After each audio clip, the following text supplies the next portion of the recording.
There was a time between the end of the 19th century and mid-20th century when mental health care was both groundbreaking and horrific, when new techniques for treatment were attempted with both innovative and sometimes tragic results. As cities and towns struggled to deal with everything from common ailments to unknown diseases, oftentimes patients were labeled as mentally defective and forced to endure treatment at facilities such as the one we're looking at today, the Medfield Insane Asylum, which would later be called Medfield State Hospital. Even now, the silent, abandoned campus echoes with the cries of 1,000 lives that once called the place home. We'll look at it all on this episode of The Weekly Strange.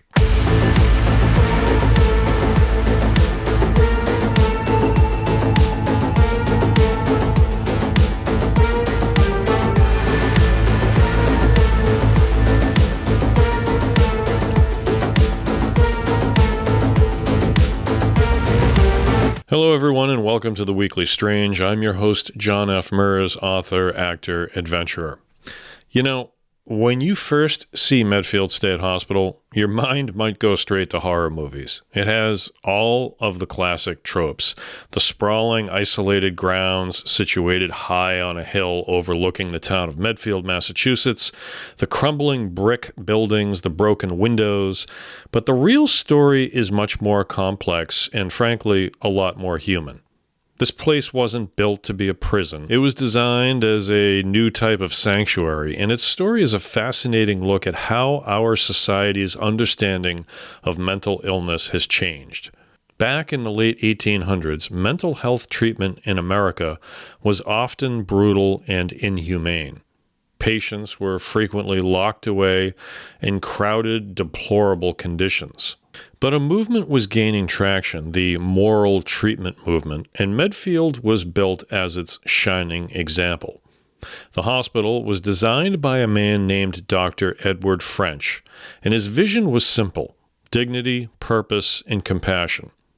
Dr. French believed that a person's environment was key to their recovery.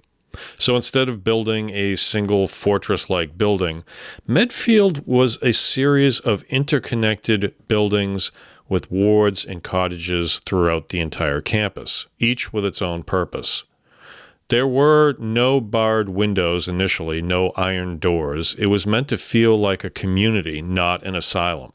It had its own fire department, and patients weren't just confined, they were encouraged to work.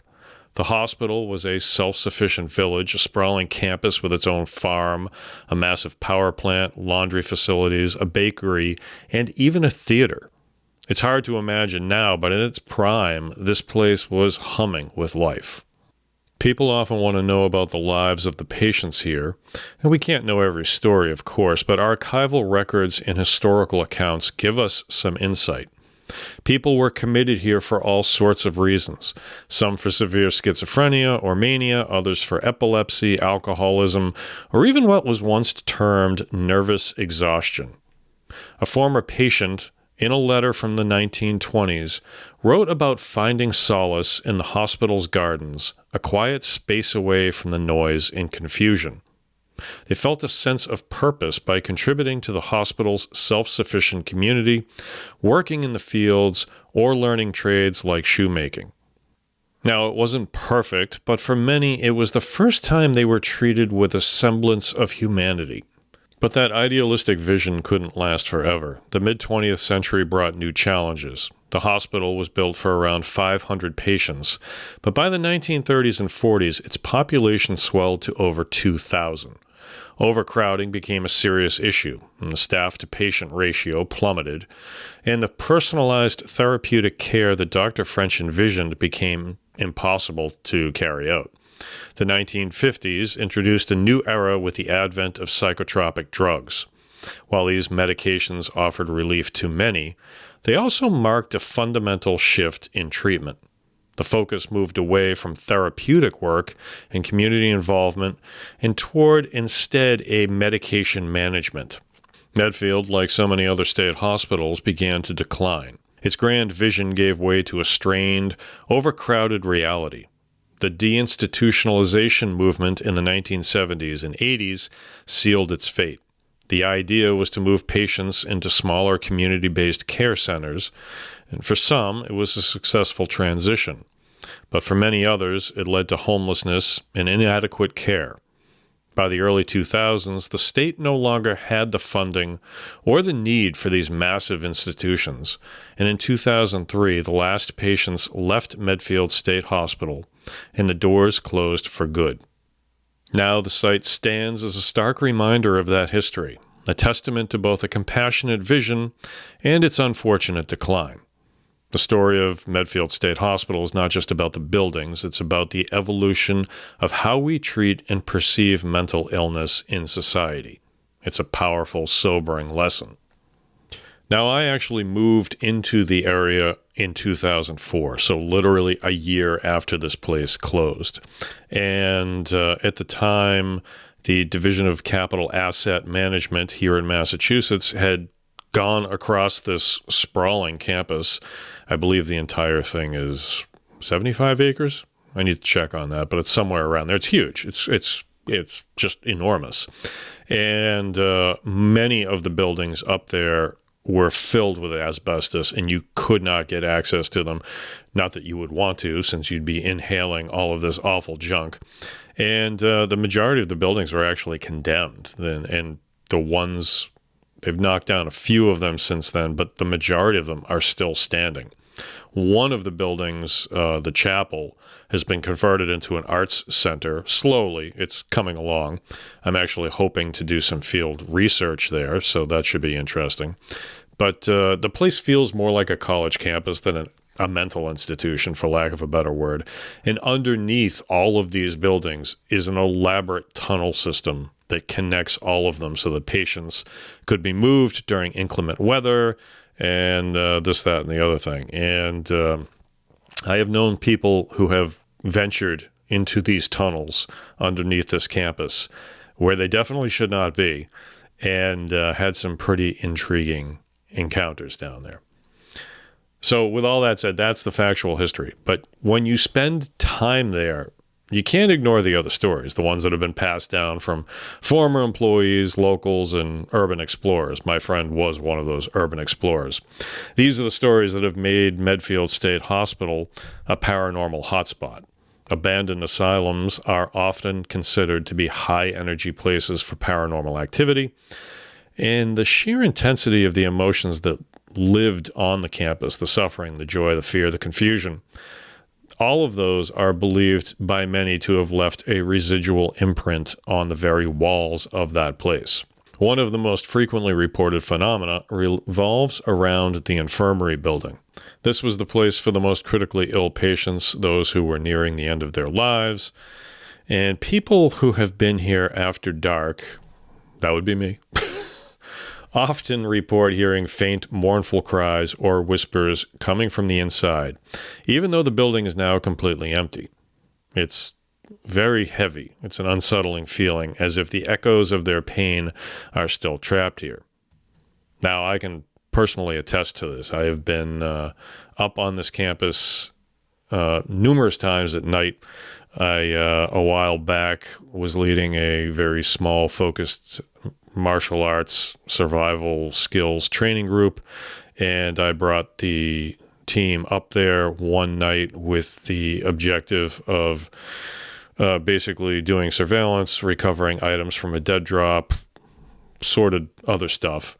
And we had some experiences. We did an infiltration onto the campus grounds and had to make our way across the campus when it was being actively patrolled by security cars at night, and do the dead drop recovery and then exfil.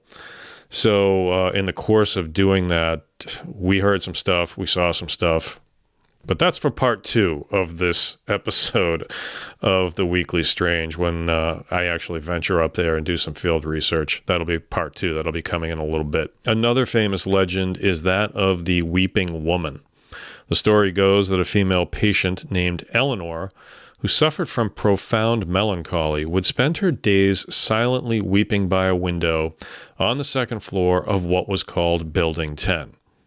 And after she died, both staff members and other visitors would claim to hear the sound of soft sobbing coming from that specific window, even when the building was completely vacant. It's a tragic tale, and whether it's true or not, it speaks to the deep emotional residue this place holds. Beyond the sad stories, there are also more benign, or at least somewhat curious reports. The hospital's auditorium, for example, was a place for dances, movie nights, and plays. It was a space of happiness and human connection. But people have reported seeing shadowy figures in the empty seats or hearing the faint, distant sound of music and phantom applause when no one is around. Again, echoes of past joy linger as well as past pain, and it plays out ghostly memories for anyone who will listen. Then there are the scariest accounts. Many of the buildings, like I said, are connected by a network of underground tunnels, and these are a particular hotspot for paranormal activity. People claim to feel a sudden intense drop in temperature, see full-bodied apparitions, or experience the feeling of being watched. There are rumors that these tunnels were used to discreetly transport bodies to the old morgue, and some believe the souls of the deceased are still wandering these dark corridors, unable to find their way out. Now, as I said, I've been at that campus both in the daylight and at night, and it's a completely different atmosphere. During the day, the campus is usually covered by dog walkers who are just out enjoying the fresh air. There are a couple of trails that you can take if you're into hiking. The Charles River backs up to the campus some distance away, but still you can walk down to it. It's really, really pretty. There's also a cemetery not connected to the main campus, and it's on Highway 27. And it's tucked in. You have to pull the car in. It's not convenient to get to, but there are a lot of graves there that, as the sun is going down, starts to, I don't know, make your skin a little prickly, have the hair stand up just a little bit. The difference between day and night on this Medfield State Hospital campus is astonishing, to be honest with you. The air feels heavy. You hear noises. They've cleaned it up a lot in the 20 plus years since I've been living nearby, but it is still kind of a creepy place. And mostly there's just this constant sense that you're not alone, even though you are. Whether it's a residual energy, a trick of the mind, or something more, the stories are a powerful part of the hospital's lore. They speak to our deep-seated need to connect with places of such profound human history. We want to believe that the people who lived and died here didn't just vanish, that a piece of them probably remains. So what's the legacy of Medfield State Hospital? Well, in its past, it was a story of pioneering care that was a century ahead of its time. It's a story of a system that buckled under the weight of its own success and a changing society. And yes, it's also a story filled with ghosts, both real and imagined. For now, those beautiful, haunting buildings stand here waiting for the next chapter. And the next chapter is unknown right now. As I mentioned, the Belforge Arts Center is up there, and they've got a nice building to hold events, and they've been holding a number of open air events. They've had music festivals up there and so forth. And now that there are those things happening, there are developers that are coming on and making propositions about what to do with it. There are ongoing debates about what to do with the campus. It's always been that the town wanted to preserve it, and so the town has taken it over, but they are now fielding development requests from outside developers. So it'll be interesting to see. Those physical structures, the majority of them that are condemned and filled with asbestos, absolutely need to be remediated as soon as possible. But at the same time, they're beautiful. They're a throwback to a different era, and the entire campus is one that is worthy of exploring. And that is exactly what I intend to do coming up in part 2 of this episode. As I did with the search for the Dover Demon, this first episode is just sort of factual backstory, and then we will have episode 2, which will be actual field research. And the part 2 of the Dover Demon field research will be coming soon. Okay, that's going to do it for this episode of The Weekly Strange. If you enjoyed the show, please be sure to subscribe to the channel, like the video, and turn on the notification bell so you don't miss any of my new uploads. If you really like the content that I'm providing, please consider joining the channel as a member. You get access to some pretty cool perks, and a bunch of new stuff is going to be coming soon. I'd like to thank everybody who has joined the channel over the last week. We have broken through the 1,000 subscriber mark, and the channel is fully monetized, so I am very, very grateful to all of you who keep coming back to watch these episodes. If there's a particular topic you want me to check out or explore, drop a comment below this video. You can also email me. And that's about it for right now. I will see you all in a few days for another episode of The Weekly Strange. For now, thank you for watching. Thank you for listening. Good night.